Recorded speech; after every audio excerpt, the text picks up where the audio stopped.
was calling? Matilda turned me into the Gestapo. Can I run a cigarette this morning? Why not?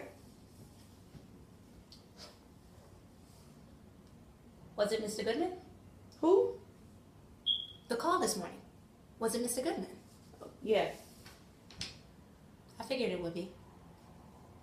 A little higher, please. There? Yes, there.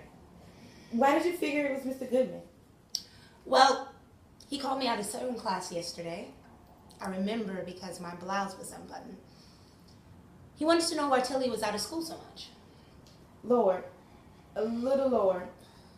And what did you tell him? I wish you go back to Cool's. I like Cool's so much better. What did you tell him? I told him you were ill, and he wanted to know what kind, so I told him you had leprosy. You didn't. You should have seen his face. He was so cute. And I told him you had ringworm and gangrene. What did he say? And I told him you had that thing that mother's patient had. Whatchamacallit? Psoriasis? Mm-hmm. Yeah, something like that. Tell me you didn't, Ruth. Okay, I didn't. But really, I did. He knew you was joking. Then I told him to just go look it up in a history, and he'll find out.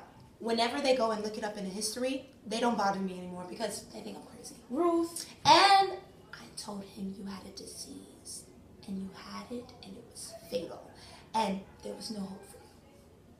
What kind of history is it? It's just a little folder with the story of our lives in it, that's all. How did you ever see it? I read the whole thing last term in Miss Hanley's class, when Miss Hanley dragged me into the record room because I didn't want to climb the ropes in gym, and I told her my skull was growing. A little lower, please. Oh, lower, higher. I wish you'd make up your mind.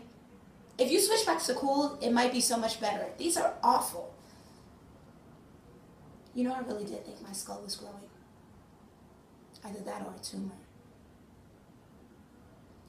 So she dragged me out of gym class, and she thought I couldn't read upside down while she was sitting opposite me reading the history, but I could. What does it say? Oh. It says you're divorced and that I went crazy. My father took a heart attack at Star Lake, and now you're a widow. That's it. Hold it right there. And it says that I exaggerate and tell stories and that I'm afraid of death and have nightmares and all that stuff. And what else does it say? I can't remember. I can't remember everything, you know. Remember this, remember that, remember this and that.